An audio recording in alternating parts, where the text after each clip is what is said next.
বাংলাদেশ দল যখন বিশ্বকাপ খেলতে ভারতে যাবে কিনা তা নিয়ে চলছে আলোচনা, তখন বাংলাদেশি আম্পায়ার শরফুদ্দৌলা ইবনে শহীদ সৈকত ভারতের ম্যাচে আম্পায়ারিং করতে দেশটিতে অবস্থান করছেন।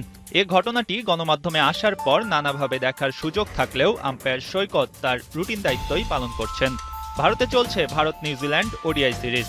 রোববার অনুষ্ঠিত সিরিজের প্রথম ম্যাচে টিভি আম্পায়ারের দায়িত্ব পালন করছেন সৈকত। আইসিসির এলিট প্যানেলের আম্পায়ার সৈকতের জন্য বিসিবি থেকে কোনো এনওসি বা ছাড়পত্রের প্রয়োজন হয় না। যে এলিট প্যানেলের আম্পায়ার ইজ কন্ট্রাকচুয়ালি মানে যাদের সাথে কন্ট্রাক্ট হচ্ছে আইসিসির, আমাদের এনওসিও লাগে না, কিছুও লাগে না, তারা খালি আমাদের জানায় যে আমি যাচ্ছি। সো সুতরাং এইটা ICC, between the ICC and the umpire. যেহেতু সৈকত আইসিসির একজন চুক্তিবদ্ধ আম্পায়ার, সেহেতু আইসিসি চাইলেই সৈকত তার দায়িত্ব পালন করতে পারেন।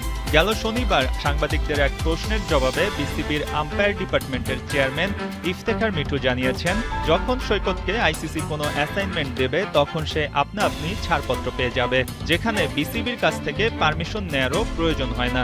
আসন্ন টি-20 বিশ্বকাপে বাংলাদেশি আম্পায়ার শরফুদ্দৌলা সৈকত ও গাজী সোহেল দায়িত্ব পালন করবেন বলে জানা যায়।